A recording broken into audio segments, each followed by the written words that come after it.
특집 뉴스회전 이어가겠습니다. 이 자리에 세 분 모셨습니다. 더불어민주당 박수현 의원, 국민의힘 정성국 의원, 개혁신당 천하람 의원 모셨습니다. 어서 오세요. 안녕하십니까. 안녕하세요. 안녕하십니까. 어디서 오셨습니까? 저는 공주에서 왔습니다. 공주에서요? 선거운동하다가 오신 거예요? 네. 아니 방송도 중요한 마지막에 투표 동료를 할 수 있고 뭐 그러기 때문에 저로서는 가장 효율적인 마지막 투표 당일날 할 수 있는 행위를 하고 있는 것입니다. 투표 동료. 그렇습니다. 네. 정 의원님 어디서 오셨어요? 저도 오늘 아침에 비행기 타고 왔습니다. 어제 밤까지 피날레 유세를 제 부산 친구가 앞에서 하고 네. 그리고 비행기가 그때 이유는 없더라고요. 네. 그래서 오늘 아침에 일찍 올라왔고 또 오전에는 이제 투표 동료 특히 지금 의외로 우리 부산이 지금 투표를 좀 낮다는 이야기들이 있어가지고 네. 예, 지금 여기서 좀 말씀드리고 싶습니다. 부산 시민 여러분 많이 좀 투표장으로 가주십시오. 예. 방송이 가장 효과적인 선거운동 방법이다. 잘하고 있죠. 네, 어떠세요? 네, 어디서 저희도 오셨어요? 어제 네. 이제 대구에서 네. 피날레 유세를 하고 후보는 부산으로 이동을 했고요. 저는 이제 서울 올라와서 사실 아침부터 이제 방송을 통해 가지고 끝까지 좀 최선을 다하는 모습 보여드리고 있습니다. 천 의원님 그러면 어제 대구에서 마지막 유세 현장 같이 계셨던 거예요? 네, 저는 이따가 또 밤에 방송이 있어가지고요. 네. 앞 서두만 조금 같이 하고 저는 빨리 와가지고 또 방송하고 거의 뭐 홍길동처럼 지내고 있습니다. 그래서. 분위기 예. 어땠어요? 분위기는 항상 너무 좋죠. 저희 유세 현장 분위기 너무 좋고요. 특히 대구 지역 같은 경우는 물론 뭐 김문수 후보나 국민의힘 지지세도 있겠지만 약간 뭐 보수의 어떤 세대 교체, 새로운 희망 이런 부분에 대한 열망들도 많기 때문에 분위기가 굉장히 좋았습니다. 마지막 유세를 그럼 선거운동을 부산에서 예, 하고 지역구에서 계신 거예요? 했습니다. 어땠어요? 분위기 어땠어요? 부산은 지금 의원들의 공통적인 이야기가 오늘 뭐 투표율 이 부분도 물론 의미는 있는데 결집을 느끼거든요. 그 지난 총선처럼 사실 지난 총선 때 저희가 108석밖에 못 받아서 좀 참패를 했던 이야기가 있는데 부산은 18석 중에 17석을 받았거든요. 그게 마지막 결집이었습니다. 우리가 부산에서 한 7, 8석 뺏긴다는 이야기까지 있었지만 부산 시민들이 결집을 해주셨는데 지금도 의원들의 공통된 말씀이 이걸 느낀다. 그래서 저희들이 좀 고무돼 있다. 그래서 투표율만 좀 더 높아진다면 좋은 소식이 있지 않겠나 생각이 봅니다. 네. 의원님은 박 의원님은 공주에서 마지막 선거운동을? 그렇습니다. 저는 네. 이제 공주 부여 청양 이제 복합 선거구 아닙니까? 그러니까 마지막 유세도 30분 단위로 막 돌아가면서 해야 되기 때문에 네. 굉장히 바빠서 어제 국회 여의도에서 하는 마지막 집중 유세에 참석을 못한 게 좀 아쉽기는 합니다만. 그렇습니다. 우리 천하람 의원님, 정성국 의원님께서 굉장히 분위기가 좋았다 말씀하시는데 제가 볼 땐 진짜 분위기 좋은 것이 뭔지를 모르는구나. 일당의 여유인가요? 예. 하여튼 아닙니다. 그건 아니고요. 어쨌든 그렇습니다. 지지자들이 마지막 모여서 그렇게 할 수 있다는 것은 굉장히 다 특성을 갖는 것이고요. 그렇게 좋은 분위기 속에서 다 이루어지는 것이니까 뭐 축하드리고 이제 그동안 수고들 많이 하셨다는 말씀을 꼭 드리고 어쨌든 이제 지금부터는 5시간 남은 이 투표 꼭 해야 되겠다. 이렇게 거의 중반부까지는 뭐 네. 당선 그 연설 같은 느낌이셨어요. 지금까지 수고하셨다. 축하드립니다까지 나왔어요. 정작 좋은 분위기는 우리다 이렇게 여유가 교만하게 느껴졌습니까? 저는 유권자분들께서 조금 교만하게 봐주십사 이렇게 말씀을 드리고 싶습니다. 낙관론 펴시면은 박찬대 원내대표께 징계 받으십니다. 아니 그런데 저는 네. 얼마나 각 네. 당의 지지자들이 마지막 결집하는 이 모습이 참 나름대로 다 아름다움이 있다 이렇게 지금 칭찬을 해드린 것 아닙니까? 네. 낙관론이 아니라 모든 걸 국민을 칭찬해드리는 것입니다. 징계를 피해가기 위한 발언으로 이해하겠습니다. 오후 3시 투표율이요. 앞서서 그 기자가 얘기를 했었는데 보니까 68.7%예요. 지난 대선보다 0.6%포인트 올랐습니다. 오를 거라고 생각하셨습니까, 의원님? 예, 정말 당연히 그렇게 생각을 하죠. 왜냐하면 지난 대선은 임기 만료에 의한 정상적인 대선이었고요. 이번은 모든 국민께서 충격을 받으셨던 이 비상계엄으로 인한 조기 대선 아니겠어요? 그렇기 때문에 이번은 투표율이 더 높아야 된다, 높을 것이다. 그것이 주권자로서의 국민의 어떤 역할과 의무 이런 것들 다 하는 것이잖아요. 그래서 높아야 된다고 생각하고 또 특히 보궐선거이기 때문에 오늘 투표는 저녁 8시까지 2시간을 더 하지 않습니까? 그래서 현재 우리가 토론하게 될 이 투표율이나 이것도 마지막 2시간이 더 있다라고 하는 것이 최종 변수로 아마 작용할 가능성이 많습니다. 지난 대선보다 높아질 거다. 정 의원님은 어떻게 보세요? 예, 저도 그렇게 생각합니다. 사실 저희 보수 국민의힘에서 봤을 때는 저희들이 그 지난 이 대통령 선거란 자체가 계엄으로 인해서 일어난 선거 아닙니까? 그리고 지난번에 그 저희들 경선 과정에서 굉장히 국민들께 실망을 많이 끼쳐드렸어요. 그리고 또 한동훈 전 대표와 그 우리 김문수 후보께서 마지막 경선을 하면서 또 그 지지자들 사이의 성향이 조금 다른 부분이 있지 않습니까? 저희는 벌써 탄핵과 계엄에 대한 생각부터 좀 달랐어요, 그죠? 그러다 보니까 저희 지지층 안에서 어떤 이야기가 좀 있었냐면 이재명 후보를 찍을 수는 없다. 그렇지만 투표를 하기 싫다. 이런 게 실제로 좀 많이 들려왔었습니다. 그래서 그 부분을 많이 걱정을 했는데 저는 본투표에서 이런 부분들이 많이 상쇄될 거라 생각인 것은 특히 최근에 좀 우리 뭐 박순일 선배님 계시지만 이 유시민 작가의 그 어떤 말씀이라든지 이런 부분들 또 여러 가지 이런 그 이야기들이 우리 보수가 좀 이재명 후보가 대통령에 대해서는 안 되겠다는 그런 부분에 대한 보수의 결점이 있었다고 생각하거든요. 예, 그렇기 때문에 사전투표를 특히 저희는 좀 꺼려 하지 않습니까? 실제로 좀 꺼려 합니다. 그런 부분들이 본투표로 많이 나타나고 있기 때문에 저희들이 걱정했던 부분들이 많이 상쇄되고 있다. 그래서 오늘 투표율이 정말 80%가 넘어간다면은 정말 저희가 한번 역전극을 한번 이룰 수 있지 않겠나 하는 기대를 한번 가져보면서 우리 박수현 의원님의 그 축하가 진짜가 되기를 저는 기대해 보고 있습니다. 예. 투표율이 80%가 넘어갈 수도 있다. 그까지 기대가 80%가 됩니다. 넘어간다는 거는 보수 지지층이 많이 나오는 예, 거다라고 그렇게 보시는 해석을 거예요? 많이 하시는 것 네. 같아요. 천 의원님 그렇습니까? 뭐 일정 부분은 그럴 수 있을 것 같긴 합니다. 지금 왜냐하면 사전 투표에서 소위 국민의힘 우세 지역이라고 하는데 사전 투표 워낙 낮았기 때문에 다들 조금 의욕을 잃어버리신 거 아닌가 하는 뭐 분석들이 당시에 많이 나왔죠. 근데 지금 보면 그것보다는 뭐 예전에 부정선거론이라든지 이런 부분의 영향이 조금 더 컸던 걸로 보여지기는 하고요. 저희 개혁신당 입장에서는 투표율이 올라가면 올라갈수록 굉장히 고무적이다라고 봅니다. 왜냐하면 지난 대선도 투표율이 꽤 높았던 대선입니다만 이게 굉장히 양극단화돼 있었거든요. 그러니까 양당이 연끌을 해서 사실 중도층이 표를 줄 만한 곳들이 쉽지 않았다라는 평가들이 있었는데 저는 이번 대선에서는 투표율 높아지는 원인 중에 하나가 젊은 세대나 또 중도층 입장에서 봤을 때 이준석 후보라고 하는 또 대안이 있기 때문에 저는 투표율이 올라가면 올라갈수록 개혁신당의 이준석 후보의 득표율도 올라갈 것이다. 이렇게 고무적으로 보고 있습니다.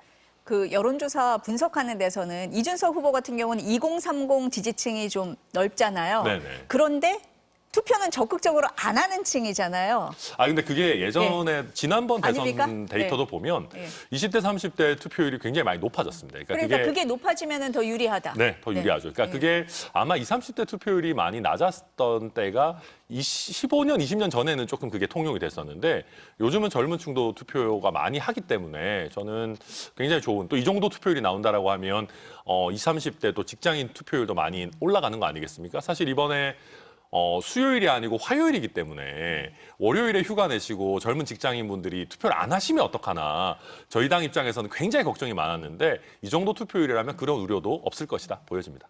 박 의원님 지금 높은 투표율이 국민의힘과 개혁신당에 유리하다라고 말씀하셨습니다. 예, 뭐 그렇게 다 해석하시는 거 일리가 있다고 생각을 합니다. 그러나 저희도 뭐 똑같은 입장이겠죠. 다시 한번 말씀드리면 이번 대선은 비상 계엄으로 인해서 치러지는 조기 대선이기 때문에 결과적으로는 이 내란 종식이라고 하는 이 본질적인 어떤 요소를 가지고 있는 이 투표 내란 종식을 해야 되겠다라고 하는 국민들이 투표장으로 나와서 권리를 행사하는 것이거든요. 그렇기 때문에 결과적으로는 민주당으로서는 투표율이 높아질수록 그런 국민들이 많이 나오시는 거기 때문에 저희들은 그렇게 유리할 수 있다라고 보여지고요. 결과적으로 저는 이 높은 국민의 주권의식, 뭐 이런 민주의식 이런 것들이 지금 이 현 시대를 어떻게 정리하고 어떻게 심판하고 또 미래를 어떻게 선택할 것인가라고 하는 더 높은 국민의 의식에 저는 달려있다 이렇게 보고 있습니다. 예. 어쨌든 투표율이 높으면 좋다. 세 분 다 긍정적이다 이렇게 말씀을 하셨습니다. 정 의원님, 예. 그 사전 투표율이요. 예. 대구 경북이 가장 낮았잖아요. 예. 그런데 오늘 아침에 보니까 본 투표율은 대구가 가장 높게 시작은 했어요. 예. 어떻게 보고 계십니까? 이 추이를. 저희가 사실 그 예. 부정선거론을 예전부터 주장을 하는 분들이 계셨죠. 근데 분명히 말씀드리는 것은 저희 당은 단 한 번도 부정선거론을 인정한 적이 없습니다. 그런데 지금 그런 이야기들이 이제 늘 저희들 보수 지지자들의 그 투표를 좀 꺼려하게 하는 사전투표 요인이 되었죠. 그런데 좀 아쉬운 부분은 이번에 사실 그 사전투표에 대해서 하는 그 과정에서의 관리소홀 그런 부분들이 언론에 좀 지적이 됐습니다. 그것이 부정선거라고까지 저희들이 주장하지 않지만 분명히 우리 선관위원장도 나오셔서 사과를 하셨잖아요. 그러면 부정선거론에 대한 이미지를 갖고 있는 분들은 그 뉴스가 부실하게 관리되는 것 자체만 보더라도 일단 안 나가고 싶어지는 거예요. 그래서 제가 이래 부산에도 이렇게 많이 손을 잡으면 특히 어떤 경우는 60, 70대 유권자들은 정말로 안 하는 것 같습니다. 제가 하시라고, 김문수 후보도 사진투표 하시라고 하지 않았느냐, 내부터 참여하겠다. 또 한동훈 전 대표가 광주에 가서 사진투표를 하는 모습 보이지 않습니까? 그런데도 이상하게 안 하시는 것 같아요. 근데 저희들이 걱정하는 것은 그분들이 실제 투표하는 날에 몸이 안 좋아서 안 간다든지 뭐 일생에 상관 문제 되느냐, 이게 걱정이 되는 거거든요. 그렇지만 막판에 정말 이제 선거 마지막에 가면서 이재명 후보와의 이 역전을 한번 이루기 위해서는 우리가 가지 않으면 안 된다는 그런 분위기가 많이 좀 형성되면서 지금 특히 우리 보수의 심장이라고 하는 대구 경북 쪽에서 본투표율이 집결되고 있다. 이렇게 좀 생각을 하고 있습니다. 본투표를 많이 하는 건 맞는데 다른 지역하고 비교하면 아직까지는 조금 낮은 거죠, 지금. 사전투표율이 좀 많이 낮기 때문에 낮은 상황이기 때문에 합산해서 합산이 낮은 되니까 거다. 결국 네. 8시가 되면은 네. 뭐 거의 다른 지역에 비해서 전혀 뭐 투표율이 낮지 않을 것이라고 기대를 해봅니다. 예. 천 의원님 어제 네. 대구 다녀오셨잖아요. 네, 다녀왔습니다. 어떻게 보십니까? 뭐 저도 비슷하게 봅니다. 예. 근데 이게 그 부정선거 담론, 부정선거 음모론이라고 하는 게 너무 뿌리 깊게 박혀 있어요. 그러니까 이제 뭐 정성국 의원님께서는 당은 공식적으로 한 적이 없다라고 하셨지만 사실 대통령께서 윤석열 전 대통령께서 워낙 그걸 이제 많이 말씀을 하셨고 지금 국민의힘 지지하는 유튜브 생태계에서 그게 너무 광범위하게 유통이 되고 있거든요. 저는 사실 그 민주당 지지자, 국민의힘 지지자 단톡방 여러 개 다 들어가 있습니다. 뭐 초대를 하도 많이 하셔가지고요. 뭐 하면 나가기도 하는데 네. 너무 집요하게 하는 데는 그냥 들어가 있는 데도 있는데 보면은 계속해서 그 부정선거 담론이 유통이 돼요. 아직까지도. 그래서 저는 이거를 아주 잘 단절하지 않는다면은 저는 국민의힘에 두고 큰 부담으로 작동할 것이다. 그래서 뭐 지금 호남 같은 경우 보면 사전투표가 워낙 높기 때문에 본투표 하실 분들 많이 남지도 않았기도 하지만 아마 끝나고 보면 그래도 최종 투표율이 높을 겁니다. 그래서 이게 뭐 꼭 호남이냐 영남이냐의 문제가 아니라 국민의힘 지지층 입장에서도 이번 투표 이후에는 저는 부정선거 담론을 끊어내기 위한 국민의힘의 뼈를 깎는 노력이 있어야 될 것이다 생각합니다. 박 의원님은 어떻게 보세요? 대구 지역에서 사전 투표율 낮았던 거. 예. 어쨌든 합산을 해보면은 전체 투표율이 좀 떨어지는 효과를 주는 거잖아요. 그렇습니다. 네. 뭐 이런 정도는 대개 뭐 예상을 했던 것이고요. 지금 이제 부산, 특히 부산의 투표율이 지금 조금 이렇게 따라 올라오는 이런 추세를 현재 보이고 있는데 어디까지 이제 그게 올라올 수 있을지 뭐 이런 것들이 이제 관심인데요. 결과적으로 퇴근 시간 이후에 8시까지 나오는 소위 이제 직장인이나 자영업자 이런 분들의 성향이 이제 어떻게 영향을 미칠 것인가 그게 굉장히 중요한 변수라고 제가 말씀을 드렸잖아요. 어쨌든 현재 전체적인 분위기는 사전 투표율이 낮았던 국민의힘에 전통적으로 유리했던 그런 영남 지역의 투표율이 현재까지 합산 투표를 낮은 것이 맞기 때문에 결과적으로 전체의 어떤 그 투표율, 득표에 영향을 미치는 측면에서는 현재까지는 약간 좀 우려할 만한 아니면 뭐 이런 정도 뭐 그런 지점을 한번 봐야 될 것 같아요. 어디까지 따라 올라오는가 하는 부분은 예. 국민의힘에서 보니까 어제 영남권 의원들 모두 지역구 내려가서 투표 독려하라 했던 걸로 알고 있거든요. 맞습니다. 맞습니까? 예. 네. 그 저희는 지금 그 대선이 지금 일주일 전에 여론조사 공표가 안 되는 상황부터는 사실상 자체 조사로 저희들이 판단을 하지 않습니까? 근데 지금 뭐 골든 크로스 이야기도 하고 있긴 한데 저도 지금 최근에 정보를 좀 보면은 분명히 많이 따라잡았다는 건 맞는 것 같습니다. 그러면 충분히 해볼 만한 싸움이다. 자 그렇다면은 이제는 뭐 이슈 같은 것들은 다 이제 뭐 반영이 됐다고 봤을 때 우리가 그럼 과연 어떤 부분으로 역전까지 할 수 있느냐를 본다면 투표율 아니겠습니까? 그것도 사전투표를 이미 많이 해버린 전통적인 민주당의 지지층이 많은 지역에서는 사전투표가 많이 됐다는 거죠. 그럼 본투표에서 저희가 정말 한 표라도 더 모아지는 것이 승패를 좌우할 수 있는 일이 되거든요. 특히 지난 대선을 한번 보십시오. 그 이재명 후보와 윤석열 후보의 표차 24만 표였습니다. 0.73%, 24만 표. 그 정도의 차이로 결정이 될 수 있다고 본다면은 지금 얼만큼 더 투표를 나가서 해주느냐에 따라서 정말로 승패가 좌우될 수 있기 때문에 지금도 저희들 후보도 그렇고요. 김문수 후보님도 그렇고 김용태 비상대책위원장이 전화를 돌리고 있는 걸 알고 있고 예, 그만큼 저희들이 지금 절박하게 투표를 독려하고 있는 상황입니다.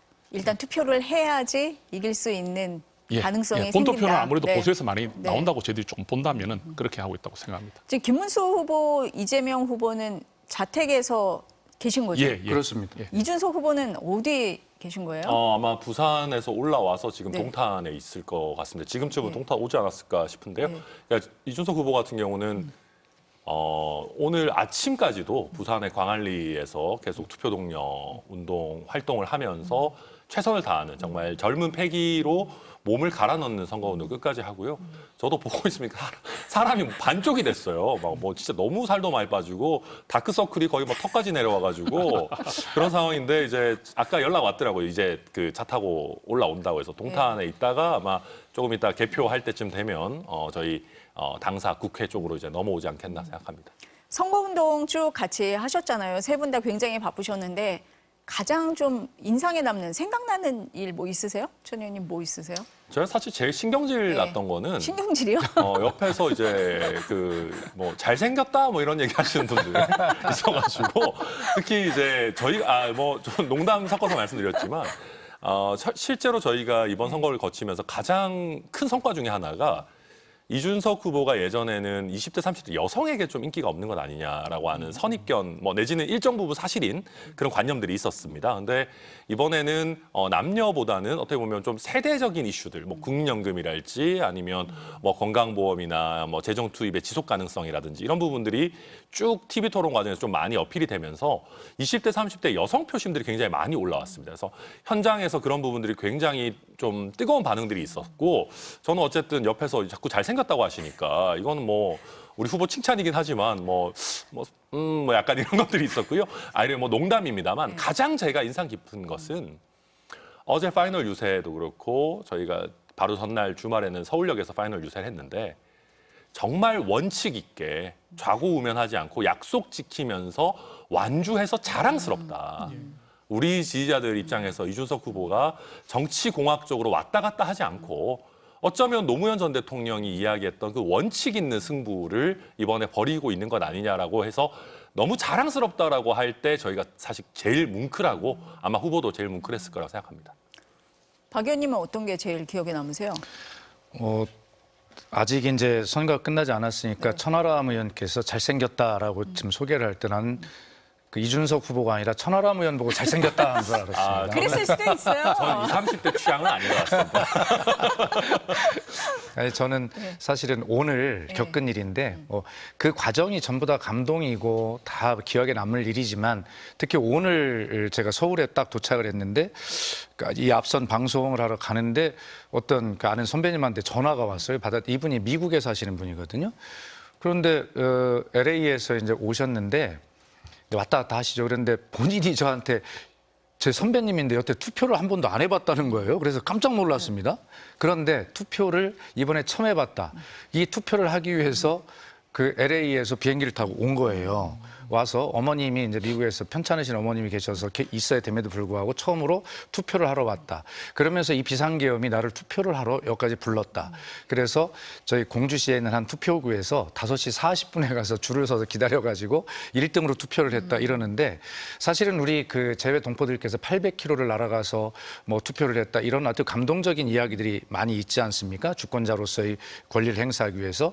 그런 측면에서 저는 이 결과적으로는 주권자의 힘이 만들어가는 민주주의를 생각했을 때 미국에서 날라와가지고 하여튼 여기서 투표를 했답니다. 했는데 처음 투표를 이 비상계엄 때문에 도저히 안 할 수 없어서 와서 했다라고 하는 이 오늘 선배의 전화가 저는 가장 기억에 남습니다. 현재로는. 네. 어떠세요? 저도 간단하게 정 말씀드릴게요. 네. 저희가 사실 경선 과정에서 좀 많이 좀 국민들께 실망을 많이 드렸고 또 어떤 또 이야기들이 좀 있었냐면 김문수 후보와 한동훈 전 대표의 그 어떤 차이가 좀 있었지 않습니까? 탄핵이나 계엄이나 윤석열 전 대통령의 관계라든지 여러 부분에서 그런 게 있었습니다. 그러다 보니까 사실은 뭐 제가 또 이제 한동훈 대표와 함께 정치적 방향성을 같이 한다는 걸 많은 분이 알고 계시니까 지역에 계신 우리 좀 할머니께서 오셔서 손을 꽉 잡는데 정말 우리 안에서 좀 이제는 갈라지고 있는 부분이 돼서 안 된다는 거를 눈물로 호소를 하더라고요. 그러니까 우리 정 의원님은 한동훈이잖아 이러면서 그런데 김문수 후보를 찍도록 해야 된다. 김문수 후보를 안 찍으면 우리는 이재명 후보에게 이 나라를 줄 수는 없다. 이런 마음을 눈물로 호소하는 걸 보면서 제가 그랬죠.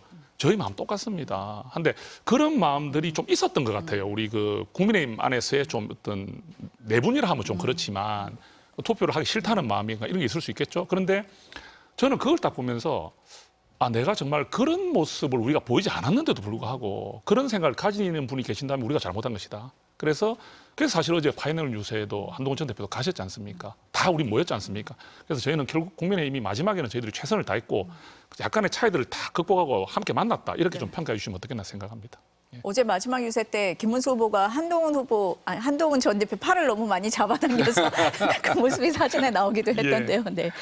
그러면은 세 분이 보시는 지금 판세는 어떻습니까? 민주당은 뭐 안정적인 승리, 국민의힘에서는 지지율이 역전되고 있다. 개혁신당에서는 두 자릿수 지지율.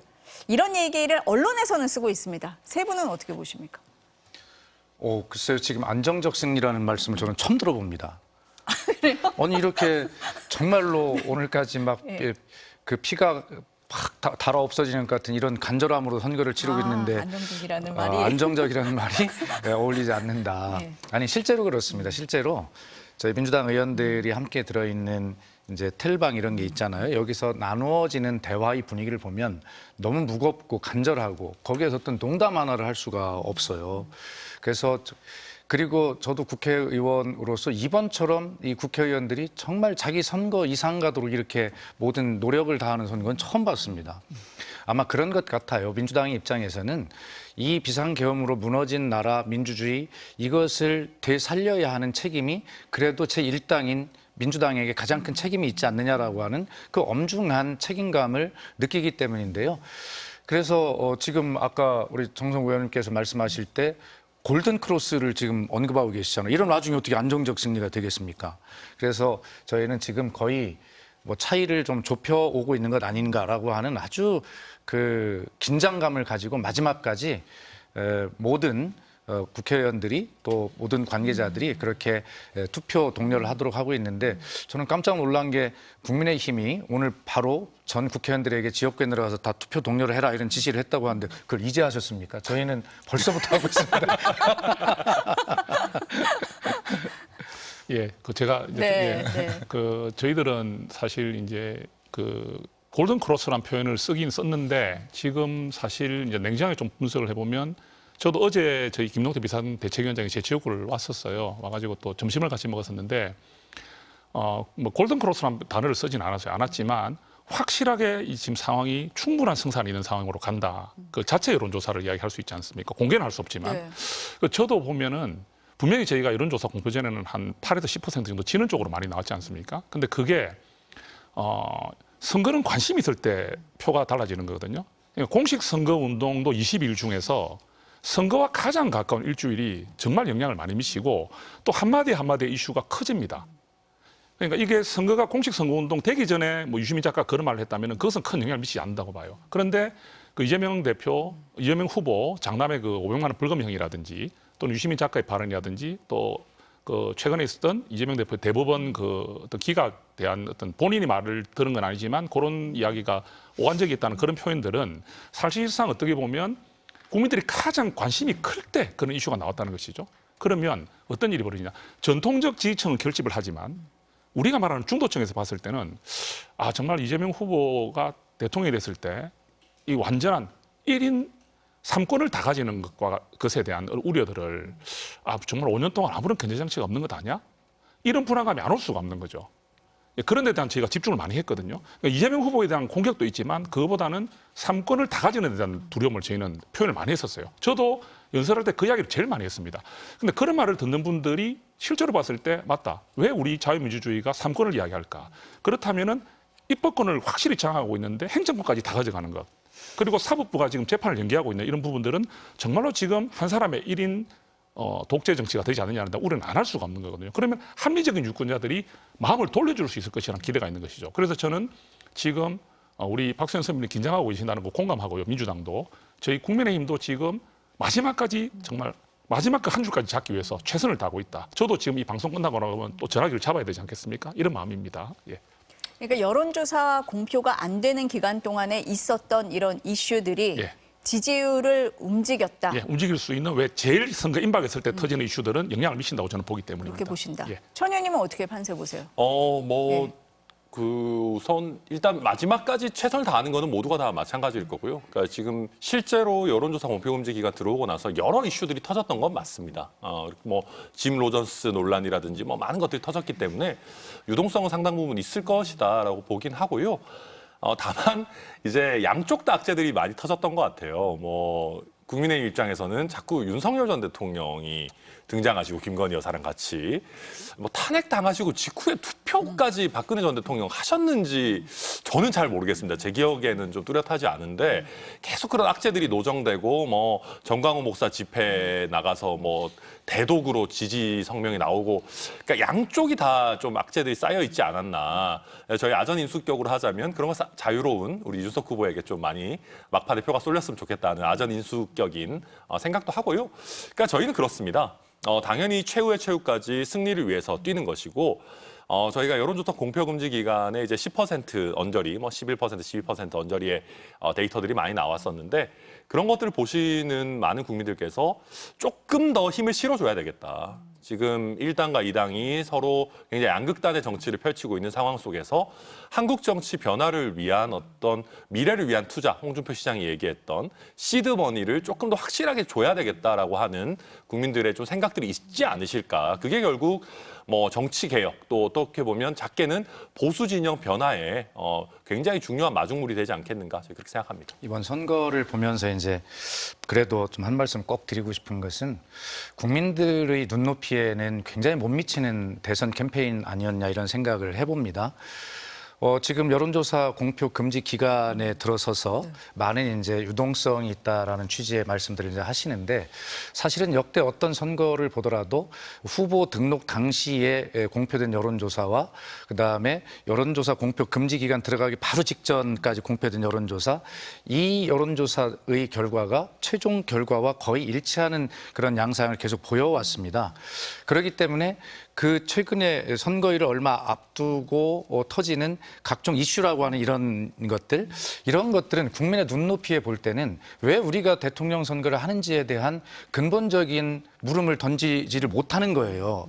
결과적으로는 대한민국이라고 하는 이 큰 배를 어떻게 끌고 갈까? 예를 들어서 큰 짐을 말에 싣고 가는데 지금 우리는 이 말 고삐를 잡고 어디로 이 말을 끌고 갈까? 를 하는 그 말고삐를 잡은 사람을 뽑으려고 하는데 계속 말 꼬리만 잡고 계속 끌려가는 그래서 말 고삐를 잡고 끌고 가는 그런 어떤 판단에 대한 것이 아니라 말 꼬리를 잡고 끌려가는 그러한 모습들을 보면서 국민들이 어떻게 판단할까라고 하는 측면에서 우리 모두 다 사실은 국민에게 눈높이에 맞지 않은 실망감을 드린 것 아닌가 이런 생각은 해봅니다. 박 의원님 말씀을 하신 것처럼 여론조사 공표금지 기간 직전에 했던 그 여론조사 순위가 실제 대선하고 달라진 적은 없더라고요. 대선에서는 없었어요. 물론 이번에는 모릅니다. 이제 지켜봐야 되는데. 3초만 주시겠습니까? 네. 그 지금 대선은 사실은 그 박근혜 전 대통령의 탄핵과도 다른 것 같아요. 이게 비상계엄, 위헌적 비상계엄을 해야 되겠죠. 비상계엄이라는 이런 사실상 어찌 보면 있을 수 없는 일이 생김으로 인해서 벌어지는 대선이기 때문에 그 기존에 있었던 대선에서의 지지율의 그 추이를 여기 적용하기는 좀 쉽지는 않을 것이다. 그래서 저는 그만큼 저희가 그 국민의힘이 비상계엄을 잘못했고 또 거기에 대한 사과를 많이 들었지 않습니까? 여기에 대한 책임으로 대통령 파면까지 됐습니다. 파면됐고 저희는 책임을 졌습니다. 그렇다면은 이재명 후보가 저희들에게 국민들에게 받았던 그런 재판이나 여러 가지 그런 의혹들에 대한 해소도 해야 되지 않냐는 저희들의 이야기들이 많이 들어가고 있는 상황이기 때문에 아까 우리 박수현 의원님 말씀하신 그런 통계적인 부분은 맞는데 이번 대선은 아주 특별한 또 이례적인 대선이 벌어지는 상황이기 때문에 저희는 그렇게 분석을 하고 있습니다. 그러면 윤석열 전 대통령이 오늘 투표하는 모습이 공개가 됐잖아요. 예, 맞습니다. 예. 어떻게 좀 영향이 있을까요? 어떻게 보세요? 예. 저는 지난번 뉴스에서 나와서도 그 윤석열 전 대통령이 얼씬거리지 말았으면 좋겠다는 표현을 제가 썼었는데 이번에 김용태 비상대책위원장도 그 말을 얼씬거리지 말았으면 좋겠다는 말을 똑같이 하셨어요. 그게 바로 저희 국민의힘의 마음이고 그래서 지금 이 대선이 있는 이유를 제공하신 분이 이렇게 자꾸 국민들에게 이 선거 기간 중에 모습을 보이시는 것은 어떤 이유를 막론하고 바람직하지 않고 부정적이다. 그래서 그런 부분들이 저에게 조금이라도 마이너스가 돼서 근소한 차로 만약 진다면 이거는 계엄으로 저희 국민의힘을 힘들게 만드는 것뿐만 아니라 대선 결과까지 윤석열 대통령으로 인해서 안 좋게 나온다면 이걸 어떻게 해야 되겠습니까? 그래서 참 안타깝습니다. 정말로. 앞서서 출연하셨던 여론조사 전문가와 패널들이 말씀을 하실 때 윤 전 대통령 투표하는 모습을 보고 투표 안 했던 진보층이 나올 수도 있다 이런 말씀도 하시긴 하셨습니다. 정말 이거는 이재명 후보 예. 막판까지 선거 운동 해주시는 거죠. 이재명 후보 선대위원장들의 이제 공헌도를 늘 따져보지 않겠습니까? 아마 1등은 윤석열 전 대통령일 겁니다. 예, 뭐 어둠의 선대위원장 뭐 그런 얘기가 괜히 나오는 건 아닌 것 같고요. 굉장히 그 중요한 순간마다 계속해서 이제 김문수 후보 지지 선언을 하신다든지 뭐 이상한 부정선거 영화를 보러 가신다든지 또 오늘 투표까지 하러 오신다든지 이렇게 해서 저희로서는 이거 정말 어떻게 이럴 수가 있나 하는 생각이 들고요. 그러니까 저희 개혁신당 입장에서는 양가적 감정이 들긴 합니다. 왜냐하면 윤석열 전 대통령이 이렇게 나서시는 걸 보면 보수 개혁이 필요하다라고 느낀다는 점에서 또 이준석 후보에게 약간의 플러스가 있는 것 아니냐라는 저희 내부 분석이 일정 부분이 있고요. 다만 안 좋은 것은 결국은 이슈 주도권 자체가 후보들이 하는 얘기가 좀 묻히고 계속해서 윤석열 전 대통령 뉴스가 또 나오고 하필 이게 이재명 후보에게 좀 악재가 있을 때 이걸 덮어주는 효과가 있는 것 아닌가 하는 점에서 굉장히 안타깝게 보고 있습니다. 박 의원님은 어떻게 보셨어요? 네. 아니 그러니까 이게 예. 윤석열 전 대통령께서 참 정신력이 강한 분이다 이런 생각을 하는데 사실 제가 좋게 정제해서 표현해서 그렇지 망상에 거의 빠져 있는 상황이 아닐까 이런 생각이 들고요. 아마 본인은 이 민주주의의 근간인 이 선거제도라고 하는 것에 대해서 참여를 해서 국민의 주권을 행사하는 모습을 내가 꼭 전직 대통령으로서 보여줘야 되겠다라고 하는 의무감을 느꼈을지 모릅니다. 책임감일 수 있겠죠. 그러나 그런 의무와 책임감을 가지고 있는 분이 민주주의의 근간을 무너뜨리고 아까 우리 정 의원님 삼권 분립 말씀하셨습니다만 이재명 후보의 삼권 장악 이런 건 일어나지 않은 일입니다. 그런데 이미 윤석열 대통령은 그 막강한 행정권을 이용해서 입법권을 무력화시킨 삼권 분립을 무너뜨린 당사자 아니겠습니까? 그런데 본인이 그렇게 한 당사자인 것을 모르고 이 투표하는 의미를 통해서 국민에게 전해지는 메시지가 도대체 무엇인가를 모르겠어요. 감동도 없고 국민이 따라하고 싶은 생각도 없잖아요. 오히려 지금 천 의원께서 말씀하신 이 투표하는 모습을 보고 국민이 분노 게이지가 더 올라가는 것 아닌가 이런 생각이 들고 또 윤석열 대통령은 엊그제 전광훈 목사의 집회에 메시지를 보내서 국민께 김문수 후보를 지지해달라고 그렇게 또 말씀도 하지 않았어요. 김문수 후보가 굉장히 난감하지 않을까 이런 생각을 해봅니다. 가운데 앉아 계신 정 의원님이 한숨을 푹 쉬셔가지고요. 한숨을 쉴 수밖에 없는 상황인 것 같아요. 예, 그래서 저 예. 사실 김문수 후보께서 굉장히 힘드셨을 것 같아요. 왜냐하면은 윤석열 전 대통령과의 관계를 절연을 하지도 제대로 못한 상황인데 물론 하려고 노력은 했지만 그 부분을 이제 우리가 볼 때 절연이라는 표현을 쓰지 못했지 않습니까? 그리고 뭐 영화를 보러 갔을 때 어땠느냐 이런 질문을 던질 때도 지금 탈당을 했기 때문에 내가 언급할 상황이 아니다는 정도로 표현하셨어요. 그 부분이 선은 껐지만 확실한 절연을 보여주지 못했다는 부분에 대한 아쉬움이 있지 않습니까? 그러면 여기서 윤석열 전 대통령이 어떻게 도와줄 수 있습니까? 김문수 후보가 또 윤석열 후보를 지지하는 극렬 지지층들이 있잖아요. 그것도 소중한 한 표입니다. 그런 걸 계산하셨을 수도 있어요. 그렇다면 정말로 좀 한 번 더 생각해 본다면 내가 여기서 안 나타나 준다면 김문수 후보가 스스로 이 부분을 좀 타게 나가면서 예, 이 부분을 좀 우리가 실점하지 않는 쪽으로 전략을 좀 짤 수가 있는데 갑자기 아까 천하람 의원 말씀하신 대로 뭐 나타나서 뭐 이렇게 하시게 되면 이슈몰이가 돼버리잖아요. 또 언론에서 그걸 놓치지 않지 않습니까? 저희가 또 이 얘기를 하고 있잖아요. 예, 그리고 지금. 또 그걸 가지고 또 자꾸 또 뭐 부정적으로 또 논의를 하게 되지 않습니까? 그래서 정말 지금 오늘 이거 지금 투표 중인데 지금부터 이루어지는 4-5시간에 남은 시간 얼마나 소중한 표가 왔다 갔다 하겠습니까? 그런데 저 모습을 보면서 또 나가기 싫어해버리면 어떻게 되겠습니까? 그래서 너무나 좀 마음이 좋지 않고요. 예, 그렇습니다. 제 마음. 그 실제로 그 민주당의 여러 가지 커뮤니티에는 텔방이나 이런 데는 내란 숙에도 투표했는데라고 하는 이 말이 지금 계속 올라오고 있거든요.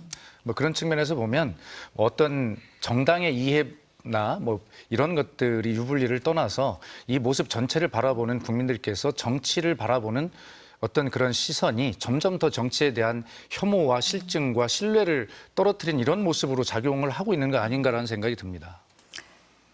정 의원님 한숨 한번 쉬시고 물 한 잔 드시라고요. 잠깐 쉬어가겠습니다. 저희는 잠시 광고 보고 다시 뵙겠습니다. 비렉스 트리플 체어. 집중이 필요할 땐 워크 체어. 휴식이 필요할 땐 릴렉스 체어. 회복이 필요할 땐 마사지 체어. 세 가지 능력을 하나의 의자에. 코웨이 비렉스. 캔바로 만들어줄까? 토토다. 전하고 싶은 마음까지 뭐든지 만든다. 캔바.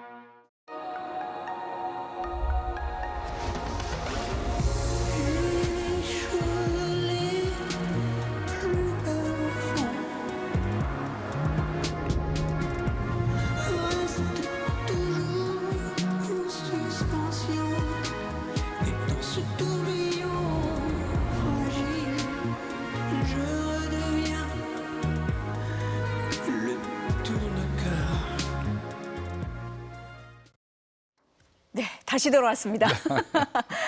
수도권에 유권자가 제일 많잖아요. 그런데 각 당이 제일 공들인 데는 영남권 같아요. 이번에는 최대 승부처 어디라고 보십니까, 박 의원님? 저희들도 영남을 굉장히 중요하게 생각을 하지요. 영남에서 저희가 지난 대선보다 단 몇 %만 올릴 수 있다면 뭐 그 간절한 바람을 가지고 있는데요. 그것이 그냥 바람이 아니라 가능하다고 보고 있는 것이죠. 왜 그러냐면 그 영남에 계신 유권자들께서 이제 국민의힘을 굉장히 사랑하시는 것은 다 알려져 있지만 그렇다 하더라도 영남에서도 어떤 그런 정당에 대한 사랑보다는 그거보다는 대한민국이 더 중요해. 그리고 이 비상계엄이라고 하는 것이 정말 이해할 수 없어. 이것은 논쟁과 토론의 대상이 아니라 이 문제는 옳고 그름이 문제야 라고 정확하게 판단하시는 분들이 계시거든요. 그렇기 때문에 그것이 이제 수치로 일부 나타나기도 하고 그랬었는데 또 그런 어떤 국민들에 대한 저희가 더 호소를 하고 그렇게 용기를 내시도록 하는 것은 민주당에서 당연한 선거 전략 아니겠습니까? 그렇기 때문에 저희도 거의 공을 많이 들이고 그 결과가 어떻게 될 것인가 관심도 있고 또 그것이 이번 대선에서의 단지 득표뿐만이 아니라 향후에 대한민국의 정치 지역 감정이나 이런 것들을 해소하는데 국민 통합에 굉장히 도움이 될 요소이기 때문에 그런 측면에서도 관심을 많이 가질 수밖에 없습니다. 그럼 대구 경북에서 민주당에선 30% 얘기를 하던데 그렇습니까? 아니 그런 이야기를 누가 했습니까? 많이들 하시는데요. 아닙니다. 그래서 저희들은 네. 아까 이제 박찬대 원내대표 말씀도 하셨는데 네. 저희들은 절대 퍼센테지를 실제로 어떤 곳에서도 이야기한 적이 없어요. 네, 알겠습니다. 그래서 말씀하시면 안 돼서. 아니 네. 그게 아니라 그런 어떤 바람과 소망은 가지고 있지만 네. 그것이 목표가 될 수는 없죠. 아니, 민주당에서 뭘 얼마나 그렇게 이게 세게 하시길래 이렇게 다들 퍼센트를 말씀을 못하세요. 징계뿐 아니라 너무- 책임을 지우겠다 그러니까요. 그러셨잖아요. 너무 이게 좀 네. 무섭게 하시는 거 아닙니까? 박찬대 아니 그게 아니라 원내대표가? 실제로 너무나 많은 변수들이 있는 것이기 때문에 저희들이 소망은 있지만 그러나 그 목표를 한 번도 그 의원들이 많이 토론하는 그런 그 텔레그램 방에서조차도 수치를 본 적이 맞아. 없습니다. 그것도 얘기하면 반감이 또 드실 수 네, 있으니까. 네, 예. 근데 김용태 비대위원장은 수치 말씀하셨던데요. 투표율 80%, 득표율 80%. 예, 저희가 이제 예. 사실은 지지율이 일단은 지고 있는 상황이기 때문에 좀 다른 것 같습니다. 우리 박수현 의원님 그 민주당 입장은 이해가 되죠. 왜냐하면 저희들이 돌아보면 그 2002년 대선 이회창 전 총재와 총리죠. 노무현 전 대통령 대선 때 돌아보면 사실 이회창 대세론이라는 게 있었습니다. 예, 정몽준 후보가 단일화를 했다 하더라도 결국은 이회창이 이길 거야. 이런 말들이 많았어요. 실제로 뭐 거의 이제 역전까지 된다는 말도 있었지만 그래서 저희들이 그때 많이 이야기 나온 게 안이한 마음으로 있다가 예. 대세론이라는 게 정말 무서운 거거든요. 그게 기분 좋은 말이기도 하면서도 패배 지름길이라고 된 거죠. 그렇다면 민주당이 지금 비록 일정 부분 앞서고 있다고 했지만 어떤 이슈가 될지도 모르고 어떤 견제 심리가 생길지도 모르는데 만약에 민주당에서 좀 약간 교만한 모습을 보인다. 이래 됐을 때는 우리 국민들이 가만히 있지 않을 거거든요. 그래서 저희가 그렇게 수치를 제시하는 부분은 저희는 지금 지지자들이 혹시나 이 대선은 좀 어려운 거 아니냐? 이렇게 생각하는 부분이 저희들 위험한 겁니다. 저희가 여론조사 공표가 나오는 그 시점에 나온 일관적인 그런 수치들이 조금 지고 있다는 건 확실히 나왔기 때문에 저희가 어느 목표치를 가지고 희망적으로 도전하겠다는 의미를 주지 않으면 어차피 이 선거는 어렵지 않아 이렇게 돼버렸을 때 또 안 나가는 분들이 생길 수 있지 않습니까? 그래서 저희는 민주당과의 전략은 완전히 다른 것이죠. 저희는 그런 구체적 수치를 제시하면서 이 수치를 제시한 수치를 달성하게 된다면 우리가 이길 수 있다는 희망을 드리면서 보수 결집 또 중도까지의 그 표를 유도해야만 역전을 할 수가 있기 때문에 좀 우리 입장이 다르지 않나 생각을 해봅니다. 예. 그럼 최대 승부처가 된다 이렇게 보십니까? 저는 승부처라는 걸 이제 예. 지금은 큰 의미가 없는 게요. 의미가 없다. 예. 이렇게 표현을 드릴 수 있을 것 같아요. 수도권은 그 자체로 너무 중요한 것이고요. 수도권에서 저희가 요즘 최근에 일정 부분 많이 밀리고 있는 상황이기 때문에 거기서 득표가 돼야 되는 부분이고 영남권 같은 경우는 많이 저희들이 흔들렸지 않습니까? 그 경선 과정이라든지 그죠?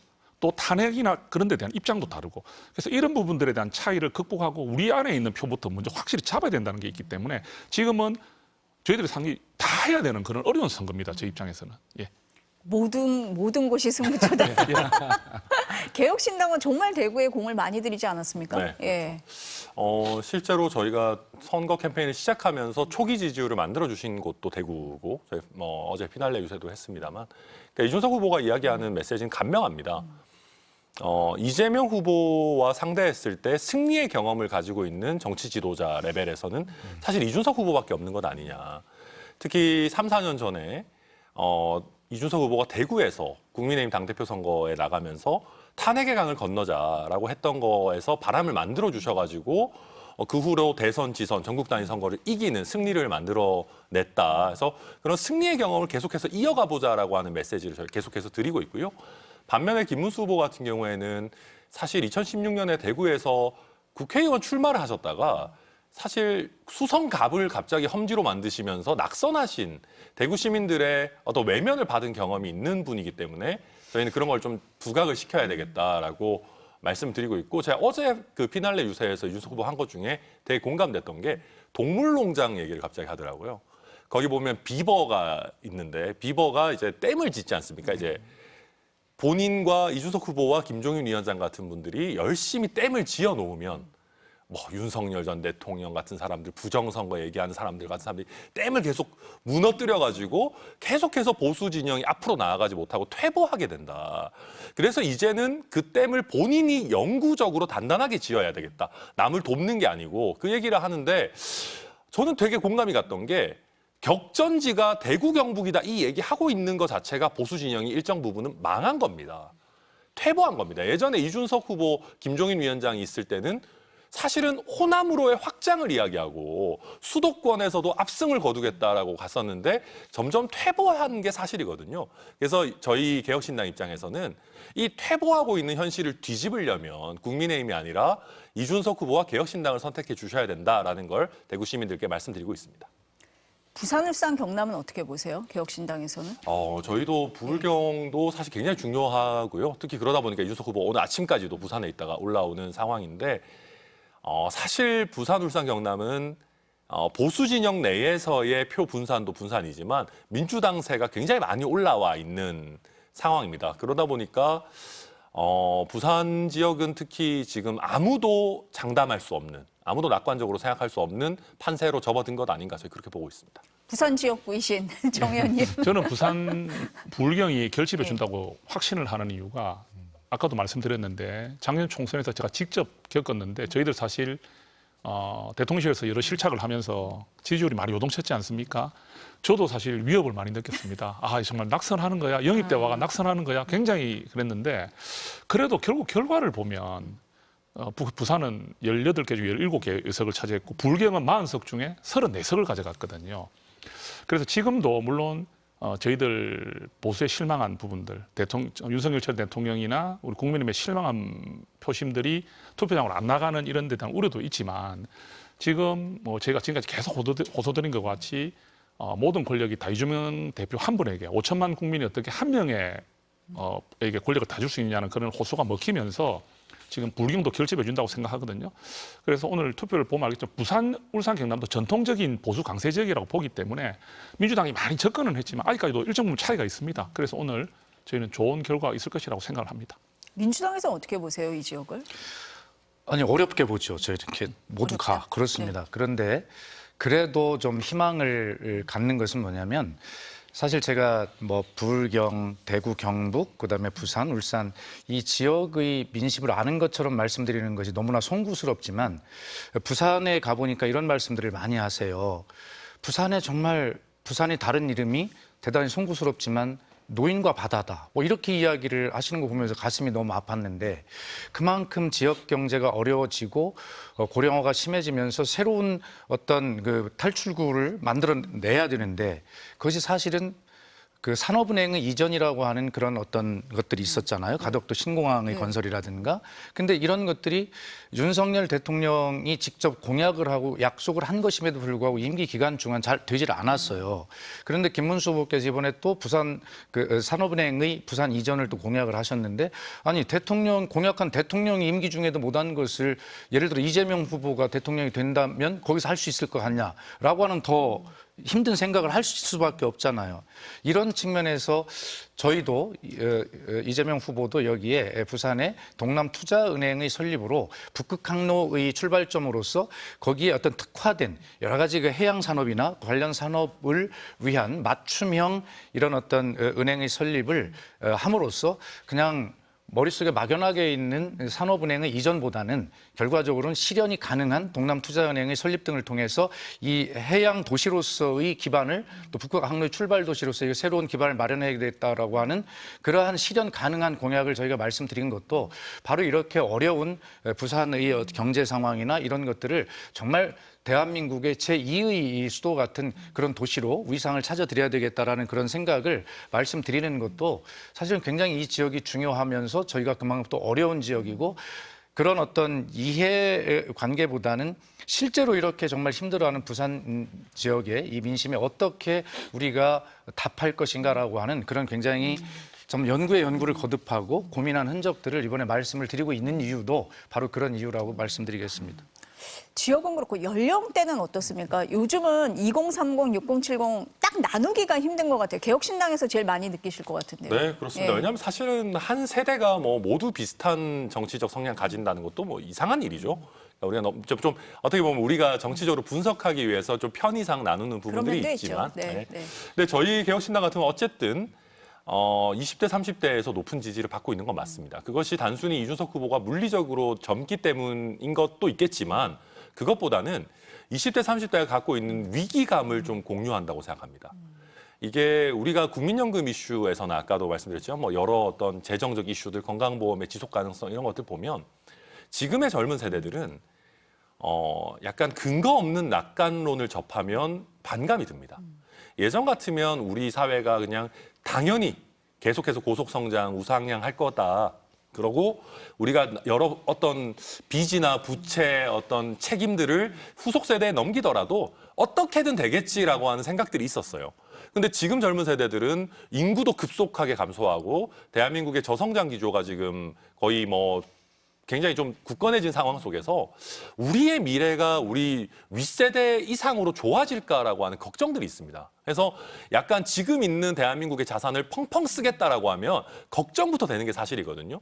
그러다 보니까 이준석 후보의 지속 가능성, 세대 간 형평성 부분에 굉장히 많이 좀 반응을 해주시는 것 같고 저희도 바람이 있다면 전 연령대가 다 중요하지만 20대, 30대에서는 저희가 좀 1위로 골인을 했으면 좋겠다는 생각이 있고 특히 또 윗세대에서도 요새는 우리 아들, 딸이 이준석 뽑으라고 하더라. 우리 세대를 생각한다면 부모님 세대에서도 좀 이준석을 선택해 주셨으면 한다는 얘기들이 있어서 많은 윗세대에서도 그래 정치 세대 교체 필요하지 좀 젊은 사람이 해봐라 이런 분위기도 일정 부분 있지 않나 저희 기대하고 있습니다. 아니 예전에는 지난 대선에는 30대가 제일 박빙이었는데 이번에는 60대가 최대 박빙이 될 수 있다 뭐 이런 얘기도 나오거든요. 국민의힘이나 뭐 어떻게 보세요? 근데 지금 저는 제가 봤을 때는 아직까지 그 연령대의 여론에 좀 고착화는 좀 있는 것 같아요. 있다, 여전히 보면, 있다. 예. 예. 아무래도 저희 국민의힘 입장에서는 60, 70대가 강한 건 사실인 것 같습니다. 그리고 저희가 제일 취약한 연령대가 40, 50대입니다. 그건 일반적인 것 같아요. 20, 30대는 이제 저희들이 뭐 분석하는 데 따라서 또 상황에 따라 좀 변화가 있을 수 있는데 저도 지금 제가 이렇게 지역을 다녀보면 정말 부산이란 지역도 보수 강세 지역이라고 하는데 정말 이게 10년 후가 됐을 때 또 짧게는 5년 후 또 10년 후가 됐을 때 정말 계속 보수 강세 지역이 될까 이런 생각을 해본 적이 있거든요. 그렇다면은 지금 민주당 성향으로 많이 일단 기울어 있는 40, 50대를 어떻게 저희들이 공략하기는 쉽지는 않은 것 같아요. 그러면 지금 우리 개혁신당 이준석 천하람 의원 말씀하신 대로 지금 저희들도 우리 국민의 입장에서도 2030은 너무 중요합니다. 그래서 저희가 한동훈 전 대표가 대표 때도 중수청을 말한 것은 그 청년이라는 부분이 사실 굉장히 중요한 저희들 입장이었거든요. 그래서 근데 보수가 보면 이 젊은이들 볼 때는 좀 낡은 정치 또는 구태연한 정치로 좀 생각하는 분들이 있는 것 같아요. 특히 이번에 이 비상개봉으로 인해 가지고 이 젊은이들이 봤을 때도 정말 이 헌법 가치라든지 상식에 맞지 않는 그런 모습들을 보임으로 인해서 저희들에게 올 수 있는 그런 2030들도 좀 떠나갔다고 저는 보고 있거든요. 그래서 저희가 지금 국민의힘도 이번 대선을 계기로 이번에 대선에서 승리하고 하면 좋겠지만 그 결과도 중요하지만 앞으로 저희가 이 2030에 심혈을 기울여야 되는 부분이 정말 중요하다. 그게 바로 우리 보수 대통령은 5년이면 끝나지만 보수 정당은 영원히 가야 되지 않습니까? 그래서 그런 쪽으로 저희가 지금 가야 된다 이렇게 생각합니다. 저는 이런 어떤 2030 또는 4050 이러한 세대를 통칭하는 이런 용어들이 있잖아요. 이것이 사회적 용어로 쓰인다면 아주 찬성한다고 생각하고, 그러나 이것이 사회적 용어가 아니라 정치적 용어로 갈등의 언어로 쓰이는 것에 대해서 매우 안타깝게 생각합니다. 사회적 언어라는 것은 무슨 뜻이냐면 2030, 4050이 사실은 각자 사회에서 맡은 역할과 위치가 다를 수 있어요. 그렇기 때문에 각 다른 정책으로 맞춤형으로 정책을 준비할 필요가 있어요. 그렇기 때문에 이런 의미에서의 사회적 어떤 부분은 굉장히 필요한 일이다라고 생각을 하고, 민주당도 그런 측면에서 보면 우리가 2030 세대에 필요한 그런 정책들을 많이 하고는 있으나 굉장히 감수성이 떨어진다는 느낌을 사실은 많이 비판을 받고 있는 것 아닙니까? 저는 천하람 의원께서 사실 국민연금법이 국회 본회의 통과하던 날 그날 반대 토론하셨지 않습니까? 천 의원 반대 토론을 들으면서 굉장히 많은 걸 난 반성했어요. 아니 어떻게 저런 것을 내가 몰랐을까? 뭐 이런 생각을 많이 했거든요, 그날.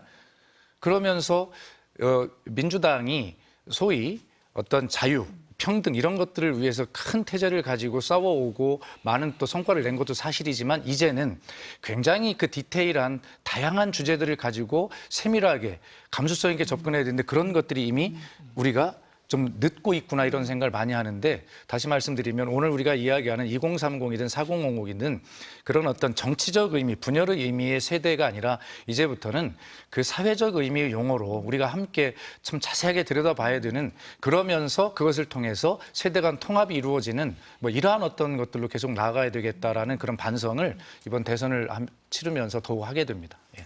박 의원님 말씀 들으니까 저도 갑자기 반성이 되는데요. 질문을 잘못한 것 같습니다. 그때 연금초도 반대했었습니다. 두 분 같이 이렇게 네. 정말 더 열린 마음을 가지고 소통하시려고 한다면은 물리적인 어떤 연령의 문제는 전혀 아닐 것이다. 그렇게 생각합니다. 네. 이준석 후보 얘기 한 번 더 해볼까요? 네. 완주했습니다. 그렇죠. 예. 이 얘기 안 할 수가 없을 것 같은데요. 저는 네. 진짜 좀 눈물이 날 것 같습니다. 저는 이 얘기를 하면. 그러니까 두 가지입니다. 정치하는 사람으로서 국민들이 정치인의 말을 이렇게 안 믿으신다는 거가 되게 저는 안타까웠습니다. 저희는 정말로 처음부터 끝까지 단일화 할 생각이 없었는데, 물론 이준석 후보도 저도 반성해야 될 부분들이 있겠죠. 우리의 말이라는 것이 신뢰를 아직 그만큼 못 드리고 있구나. 근데 조금 더 넓은 의미로 보면 우리 정치 전체의 신뢰도가 얼마나 많이 떨어져 있는가. 그런 면에서 우리라도 약속을 지켜야 되겠다라는 생각을 좀 더 강하게 하게 됐고요. 두 번째는 단일화 프레임이 정말 저희 입장에서는 너무 고통스러웠어요. 계속해서 저희를 변방으로 만들고 종속 변수로 만들고 이렇게 하다 보니까 그걸 뭐 또 국민의힘에서만 하는 것도 아니고 민주당에서도 자꾸 견제구 던지시고 이러니까 저희도 우리 자체 이슈로 치고 나가야 되는데, 진짜 사실 저희 뭐 돈도 부족하고 조직도 부족하고 한 상황에서 정말 힘들었고요. 그런 와중에 저희는 어떻게 보면 약간 오기로 남들이 다 안 된다, 못할 거다, 불가능하다라고 할 때 우리는 해내는 모습을 보여드리자라는 생각이었고요. 아까도 말씀드렸지만 그 결과로 그래도 저 젊은 친구들이 개혁신당과 이준석 후보는 그래도 약속을 지키는구나, 원칙을 지키는구나라는 얘기를 저희가 들을 때 지금까지 고생했던 것들이 그래도 약간은 보답받는 그런 느낌을 받습니다. 어제 권성동 선대위원장은 마지막까지 이준석 후보 사퇴해라 단일화 얘기하셨거든요. 어떻습니까? 사실 생각이? 저희 국민의 네. 입장에서는 이준석 후보와 단일화를 하고 싶었던 것은 당연한 것이고 또 그렇게 요구를 할 수밖에 없는 이유였던 것 같습니다. 물론 지금 천하람 우리 의원님의 말씀도 공감하고 존중합니다. 존중하지만 아무래도 저희가 지금 그 여론조사 결과를 볼 때도 뭐 지고 있는 그 차이가 이준석 후보가 가지고 있는 그 부분을 합쳤을 때 물론 이게 1+1은 2가 아니라는 건 맞습니다. 그렇지만 언론에서도 그런 보도를 했지 않습니까? 합쳤을 때는 비슷하다 이런 보도를 많이 했기 때문에 정말 마지막 건이라도 잡고 싶은 게 선거 아니겠습니까? 선거에 뭐 0.1%라도 지면은 지난 대선에서 0.73%로 지더라도 한 명은 대통령이 되고 한 명은 그냥 일반인이 되는 것처럼 굉장히 어찌 보면 잔인한 게임이거든요. 이 선거라는 자체가. 그런데 결국 이준석 후보가 이제 뭐 완주한 건 존중하고요. 근데 제가 조금 아쉬운 부분은 우리 김문수 후보께서 노력은 하셨는데 이준석 후보가 좀 더 명분을 가질 수 있는 부분을 조금 더 제시하셨으면 좋지 않았겠나. 그러니까 지금 이준석 후보는 일단 계엄이나 탄핵, 그다음에 윤석열 전 대통령의 관계, 그리고 극우 세력과의 관계 이런 부분들에 대해서 한동훈 전 대표와 좀 약간 비슷한 부분이 있어요, 사실은. 그러면 한동훈 전 대표도 김문수 후보 개혁을 요구했지 않습니까? 3가지 요구안에 대해서. 근데 그 부분에 대해서 우리 김문수 후보가 나름은 노력은 하셨는데 거기에 대해서 좀 더 강한 그런 태도를 취하시면서 이준석 후보가 들어올 수 있는 명분을 조금 더 줬다면 우리가 단일화의 그 가능성이 조금 더 높아질 수도 있지 않았겠나 아쉬움은 있습니다. 그렇지만 정치라는 게 양당의 입장이 있는 것이고 후보의 입장이 있는 것이니까 지금 이 가져온 것을 바꿀 수는 없으니 이제는 각자의 위치에서 최선을 다하는 수밖에 없지 않느냐 이렇게 전 생각합니다. 뭐 정성호 의원님 분석에 굉장히 공감하는 부분이 있습니다. 물론 저희는 한동훈 후보가 되셨더라도 뭐 단일화를 하진 않았겠지만 압박은 훨씬 더 거셌을 거다라고 생각하고요. 조금 더 거슬러 올라가면 단순히 후보의 문제가 아니라 비상계엄 터졌을 때 한동훈 대표님만 나서서 그걸 해제하실 게 아니고 정말 모두가 다 달라들어서 이걸 하면 안 된다. 그리고 탄핵 국면에서도 아무리 뭐 국민의힘 소속의 대통령이지만 이거는 말이 안 되지 않냐. 이건 그냥 말도 안 되는 일이니까 다 같이 이거는 탄핵 찬성해야 된다라는 흐름으로 쫙 갔다면 저는 이준석 후보의 정치적 공간이 굉장히 많이 줄어들었을 것이다. 꼭 단일화 이슈가 아니더라도. 그런데 국민의힘이 이상한 길로 자꾸 갔어요. 그런 상황 속에서 저희도 이준석 후보가 이번에 대선 한번 나가고 말 사람도 아니고 앞으로 계속 정치를 해야 되는데 비상계엄 옹호하고 탄핵 반대하고 이랬던 세력과 아니 저희 만약에 단일화 했었으면 생각해 보십시오. 오늘 윤석열 대통령 갑자기 투표하러 나오신다 그랬을 때 저희 뭐라 그랬겠습니까? 뭐 정광훈 목사, 뭐 아니면 황교안 전 총리 이런 분들하고 이준석 후보가 자칫 원팀이 될 수 있었다라고 하면 저희 입장에서는 소름 돋는 일이거든요. 그래서 이거는 저희한테 압박을 하실 것도 하시는 거지만 국민의힘이 자생적으로 개혁을 위한 노력을 했다면은 저는 이준석 후보를 더 궁지에 몰 수 있었을 것이다. 근데 그러지 않지 않았냐. 저 그 말씀을 드리는 겁니다. 이번에 우리 천하람 의원께서 말씀하실 때 양당에서 단일화 프레임으로 굉장히 이렇게 공격을 해오고 할 때 굉장히 좀 아팠다는 말씀을 하시는데 굉장히 미안했어요. 그런데 민주당 입장에서 보면 국민의힘이 포수가 되어가지고 안타를 치고 일루에 나간 이준석 후보를 계속 도루를 하라고 사인을 했는데 견제구를 던지지 않을 수가 없었습니다. 이 모든 게 국민의힘 책임이에요. 그런데 아직 뭐 이렇게 정리를 한번 해볼게요. 이준석 후보가 그런 단순한 정치 공학적 선택하지 않겠다는 이야기할 때 저는 굉장히 그런 이야기를 한 이준석 후보를 격려해드리고 싶었어요. 왜 그러냐면 국민들이 정치에 실망하는 이유는 이것저것 따지지도 않고 그냥 도움이 된다면 그냥 무조건 합치고 본다거나 뭐 이런 정치 공학적인 선택들을 많이 하거든요. 적어도 천하람 의원이 이야기할 때 단일화를 하려면 적어도 탄핵에 대해 찬성한다든가라고 하는 무슨 철학적 공통점이 있고 앞으로 가더라도 같이 가야 되는데 그런 어떤 집은 지어놓지 않고 무조건 와라라고 하는 이런 것들은 이준석 후보가 선택할 수 없는 그런 것이었고 그것을 선택했다면 결과적으로도 이준석 후보도 정치 공학적인 측면에만 능한 그런 젊은 정치인으로 낙인 찍힐 가능성이 매우 많다는 측면에서 어쨌든 끝까지 완주한 것은 유불리를 떠나서 굉장히 이준석 후보의 아까 천 대표 얘기하듯이 정말 앞으로 성장할 수 있는 그런 시드머니를 준비한 것이다 이렇게 생각을 하고요. 어쨌든 민주당 입장에서는 단일화 이야기를 계속 하는 것이 혹시 할까 봐 라고 지난번에 예를 들어 안철수 씨가 의원이 일주일 전에는 손가락을 어떻게 하네 하더니 결과적으로 토론 끝나고 단일화 했잖아요. 네. 그런 어떤 충격적인 영향 이런 것들이 혹시 올까 봐 저희들로서는 사실은 미리 좀 김을 빼놓고 대비하라 이런 사인이 될 수도 있지 않습니까? 그러나 어쨌든 중요한 것은 이준석 후보가 딱 그 나이가 대통령 선거에 출마할 수 있는 나이가 딱 되어서 정말 좌고우면하지 않고 용기 있게 도전해서 일단 안타를 치고 1루로 나갔는데 앞으로 더 잘해서 홈까지 잘 두르는 그런 정치인으로 성장하기를 바라는 마음도 있습니다. 아유, 여유가 느껴지십니까? 좀 말씀 예시 들으시는 게 급이 다른 것 같습니다. 갑자기 뭐 저희가 반성하고 배우고 지금 이런 상황입니까? 그럼 현실적으로 그럼 중도 보수 표심은 어디로 갑니까? 아마 아까도 말씀드렸듯이 이 선거는 내란을 극복하고 대한민국의 위기를 극복하는 두 가지 주제가 다 있다고 국민이 인식하고 계십니다.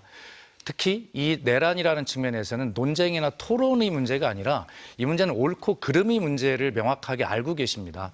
그런데 국민의힘이 전략적으로 실패했다고 하는 것은 뭐냐면 이것을 자꾸 민주당과 논쟁과 토론의장으로 끌고 와서 사과를 하지 않는 거예요. 그런 것을 바라보는 중도층의 표심은 사실 정해졌다고 봅니다. 그래서 김용태 비대위원장께서 뭐 단절하겠다 이런 말하셨지만 이미 그것은 시간이 좀 늦었다고 보고요. 그래서 외람되지만 중도층의 표심은 결과적으로 그런 것들이 정확하게 옳고 그름으로 문제를 보고 계시기 때문에 저희는 명확하게 주권자로서의 권리를 아주 현명하게 명확하게 행사하실 것이다 그렇게 보고 있습니다. 시간상 두 분은 짧게 여쭤봐야 될 것 같아요. 네. 어디로 갈까요? 제가 빨리 간단하게 네. 한번 하겠습니다. 저는 저희들의 부분 지적하는 부분은 뭐 인정하고요. 다만 저희가 지금 많이 공략했던 부분이 지금 사법부의 태도들이 사실상 요즘 뭐 재판을 연기한다든지 또 민주당에서 발의하는 여러 가지 대법원에 관련된 법안 발의 이런 것들이 굉장히 사법부를 위협하는 듯한 부분은 많이 공감하시는 것 같습니다. 그 부분에서 민주당도 속도 조절을 하셔야 된다 생각하고요. 그러면 삼권에서 우리 국민들은 사실 견제 심리가 많지 않습니까? 교만한 정권을 보지 않거든요. 그래서 저희는 아까 말씀드렸다시피 170석이라는 국회의석으로 탄핵을 30번 했어요. 사문화되어 있던 탄핵을 30번 할 수 있다면 이제는 대통령까지 되면 거부권도 우리는 쓸 수가 없습니다. 이제는 저희는 야당이 만약 된다면 만약에 저희들이 져서 그런 상황이라면 한 사람이 세 개의 권한을 다 가지는 일극체제. 대통령이 국회도 장악하고 법원까지 이렇게 주무를 수 있는 상황이 된다는 데한 제가 걱정과 우려를 전하고 있는 부분으로 접근을 하고 있거든요. 그래서 이 부분이 저는 어느 정도 먹히고 있다 생각해요. 그러면 중도층은 거기에 대해서 손을 들어줄 것이고 그래 다시 한번 더 기회 줄게. 잘못했지만. 그래서 이런 어떤 한 사람에게 모든 권한이 집중되는 부분에 대해서 분명히 견제를 해주실 것이다 이렇게 생각합니다.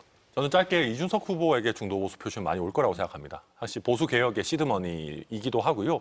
이재명 후보가 처음에는 약간 압도적 승리를 염두에 두고 중도 보수로의 확장을 이야기하셨다가 마지막에 여러 악재도 터지고 하니까 다시 좀 진보적 의제로 돌아오신 것 같아요. 약간 뭐 기본사회 이런 것들 강조하시고 뭐 AI 100조라든지 뭐 여러 확장 재정 정책 계속 얘기하셨기 때문에 저는 보수 표심에서는 약간 멀어지고 집토끼 전략으로 마지막으로 갔고 결국 그거는 좀 이준석 후보 쪽으로 많이 오지 않겠나 전망합니다. 8시까지 투표입니다. 세 분이 지지를 다시 한번 당부하신 것 같습니다. 오늘 세 분 말씀은 여기까지 듣겠습니다. 감사합니다. 감사합니다.